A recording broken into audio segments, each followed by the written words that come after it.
Imagine you're standing at the edge of a data ocean, an ocean that's growing every second with waves of information from all around the world. Traditional machine learning models are like small boats. They can only handle so much before they start to sink. But what if we had a bigger boat, like a ship? Well, that's deep learning. Deep learning is our powerful ship, designed to navigate the vast ocean of data. It's inspired by the most complex system we know, the human brain. Just as our brain consists of billions of interconnected neurons working together to make sense of the world around us, deep learning uses neural networks to learn from data and make informed predictions.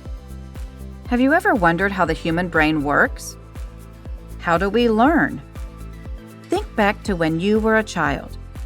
You probably played games that involved image recognition at school. Remember those cards? You'd decide if it was a dog or a cat, and your teacher would confirm. Learning happened through repetition and feedback. This is similar to how a computer learns.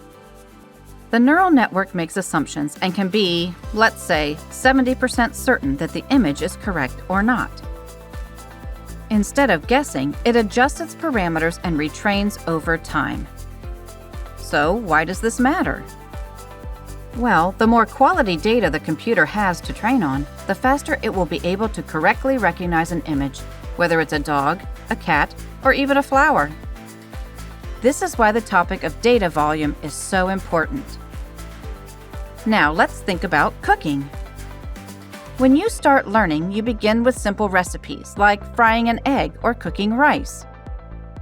Each time you cook, you learn something new: how high to turn the heat, how long to cook the eggs, how much water you should put in your rice.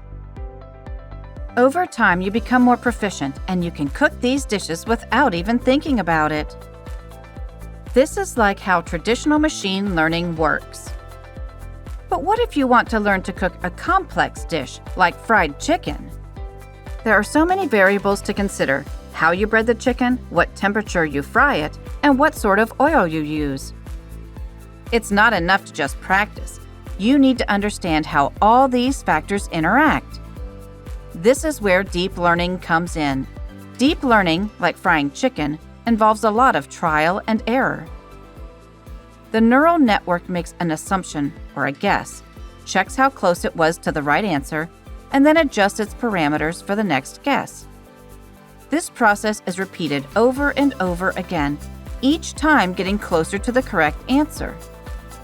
Just like having more recipes can enhance your cooking skills, the more data the computer has to train on, the better it will be at making accurate predictions. And as a child learns to recognize images from animal cards, a computer can learn to generate human language.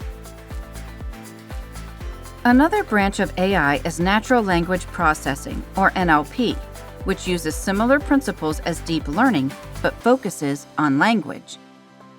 The more textual data a computer learns from, the more proficient it becomes at producing human-like language.